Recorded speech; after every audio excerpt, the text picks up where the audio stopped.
koneksi antar materi modul 1.3 beserta refleksinya. Bersama saya, Tatin Suprihatin, Guru Penggerak Angkatan 7. Nah, koneksi materi yang saya ungkapkan di sini yang pertama dari modul 1.1, di mana peran pendidik dalam mewujudkan filosofi Ki Hajar Dewantara dan profil pelajar Pancasila.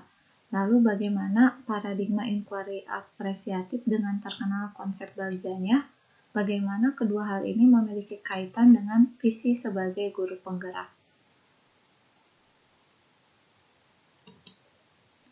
Nah, peran pendidik sendiri menurut Ki Hajar Dewantara itu ada 3, yaitu bagaimana bisa memberikan keteladanan, bagaimana bisa menuangkan ide-ide briliannya, lalu bagaimana bisa mengcoaching. Keteladanan ini diungkapkan dengan ingarso suntulodonnya, di mana guru harus mampu memberikan contoh yang baik buat siswanya.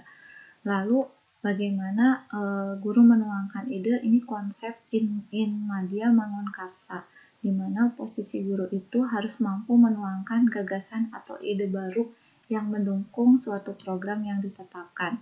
Dan fungsi sebagai coaching ini dalam konsep Tuturi Handayani, di mana guru harus mengikuti dari belakang, memberi kemerdekaan bergerak yang dipimpinnya, tetapi bisa mempengaruhi dengan daya dan kekuatannya. Lalu peran pendidik sendiri menurut beberapa literatur, yaitu dari Daud Yusuf, di sini ada guru itu sebagai peran profesional, guru itu sebagai peran manusiawi, dan guru itu sebagai peran masyarakat. Sebagai peran profesional, guru harus bisa mentransfer ilmu, pengetahuan, dari nilai-nilai yang sejenis yang belum diketahui oleh siswanya. Lalu sebagai peran manusiawi harus mampu untuk mengembangkan daya pikir atau penalaran sedemikian rupa sehingga mampu untuk turut secara kreatif dalam proses transformasi kebudayaan ke arah peradaban demi perbaikan hidup sendiri dan kehidupan seluruh masyarakat. Lalu sebagai konsep masyarakat, berarti ini guru harus mengemban amanat tujuan pendidikan yang berada pada Pancasila dan Undang-Undang Dasar 1945. Maka disinilah profil pelajar Pancasila dikembangkan menurut peran guru. Bagaimana guru harus profesional, sebagai mempunyai peran manusiawi, dan mempunyai peran kemasyarakatan. Nah, lalu paradigma inquiry apresiatif adalah suatu pendekatan manajemen perubahan dengan perubahan yang kolaboratif dan berbasis perubahan positif. Di mana di sini dengan konsep bagjanya. Bagja itu adalah anonim untuk B-nya buat pertanyaan, A-nya ambil pelajaran, G-nya gali mimpi, J-nya jabarkan rencana, dan A-nya atur eksekusi. Bagaimana kesemuanya itu berkaitan dengan visi. Nah, sebelum saya berbicara tentang visi, dalam suatu literasi buku saya baca tentang mimpi. Yang pertama, ada orang yang mempunyai mimpinya kecil-kecil. Jadi hanya mimpi kecil, dia sudah mewujudkan, sudah beres. Lalu ada orang yang mempunyai mimpi besar tapi tidak tahu cara mewujudkannya. Dia punya banyak visi, tetapi dia tidak tahu cara mewujudkannya. Lalu ada juga orang yang mempunyai mimpi besar, tahu cara mewujudkannya, tapi setelah itu dia berhenti pada mimpi besarnya itu. Dia tidak punya mimpi yang lain lagi. Dan yang terakhir, ini yang terbaik, yaitu orang yang mempunyai mimpi besar, tahu cara mewujudkannya, setelah mimpinya tercapai, dia bermimpi lagi. Nah, maka saya mengungkapkan kaitan antara tadi peran pendidik dalam filosofi KHD, lalu bagaimana dengan inquiry apresiatif dan berkaitan dengan visi, maka saya berkesimpulan bahwa melalui perannya sebagai guru dengan 3 trias KHD yang Tuturi Handayani, Ing Madya Mangun Kasa, Ing Ngarso Simtulodo, dan 3 peran guru sebagai profesional, manusiawi, dan masyarakat, guru harus mempunyai selalu paradigma perubahan melalui konsep bagjanya. Setelah tercapai perubahan melalui konsep bagjanya, dia harus membuat paradigma baru lagi, sehingga semua konsep filosofi KHD dan profil pelajar Pancasila ini bisa terwujud. Jadi setelah bermimpi tahu cara mewujudkannya, maka dia mencari mimpi lain dengan menggunakan konsep bagja. Nah, ini salah satu aplikasi yang diterapkan di kelas.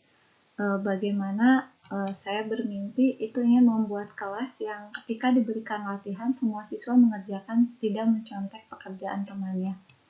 Ada beberapa kasus setelah pandemi ini, 80% siswa itu ketika diberikan latihan selalu menunggu temannya untuk mengerjakan. 20% siswa itu mengerjakan sendiri. Nah, nanti 80% yang menunggu temannya itu akan mencontek ke 20% yang mengerjakan.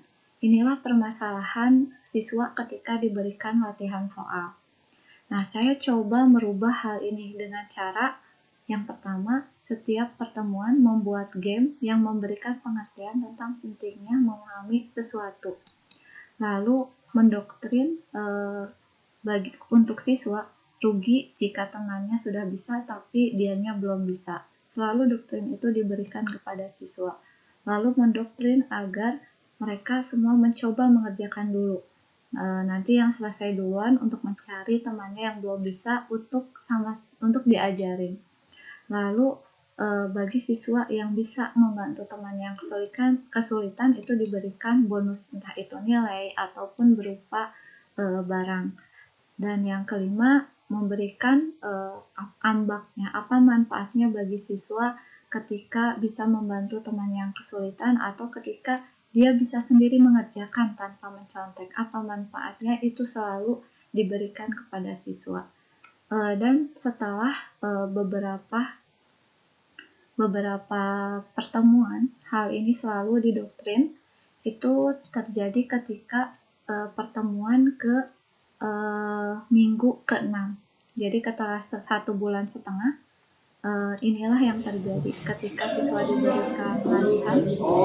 Terlihat seperti dalam video ini, semua siswa berusaha untuk mengerjakan sendiri. Nah, seperti itu, semua siswa berusaha untuk mengerjakan sendiri. Nah, lalu nanti siswa yang sudah biasanya mencari temannya yang belum untuk diajarin bagaimana cara pengerjaannya. Lalu temuan berikutnya ini bisa dilihat, ada sampai yang lain sudah pulang, siswa ini masih mengerjakan, dan beberapa temannya masih membantu siswa yang kesulitan, seperti dilihat di video ini. Ini siswa yang masih asik mengerjakan, ini beberapa orang yang membantu siswa yang kesulitan dalam mengerjakan, walaupun teman-teman yang lainnya sudah pulang. Nah, dari temuan inilah sehingga bisa dikatakan tadi 80-20 itu jadi sudah terbalik. Justru jadi 80 itu yang mengerjakan dan 20 itu mungkin masih ada yang beberapa orang yang masih mencontek. Itu terjadi di minggu ke-6. Sehingga di sini saya punya visi penguatan di mana menjadi guru itu harus terus berinovasi dalam menerapkan keberpihakan kepada siswa, lalu menggali potensi siswa, menciptakan suasana kelas yang menyenangkan dan bermakna, serta menumbuhkan motivasi siswa. Inilah sebuah visi penguatan saya sebagai guru penggerak setelah mempelajari semuanya. Lalu quote untuk diri saya pribadi, di sini ada quote, jika Einstein lahir, maka dunia mengenal teori relativitas. Ketika Habibie lahir, dunia mengenal orang yang pertama kali membuat pesawat. Lalu ketika Soekarno lahir, dunia mengenal Bapak Proklamator pertama di Indonesia. Dan ketika kita lahir, dunia mungkin belum mengenal apa-apa. Maka ketika kita lahir, minimal dunia mengenal kita sebagai guru yang senantiasa dirindu oleh siswanya. Mungkin itu dari saya tentang refleksi juga koneksi antar materi di modul 1.3. Salam guru penggerak, menggerak, tergerak, dan menggerakkan.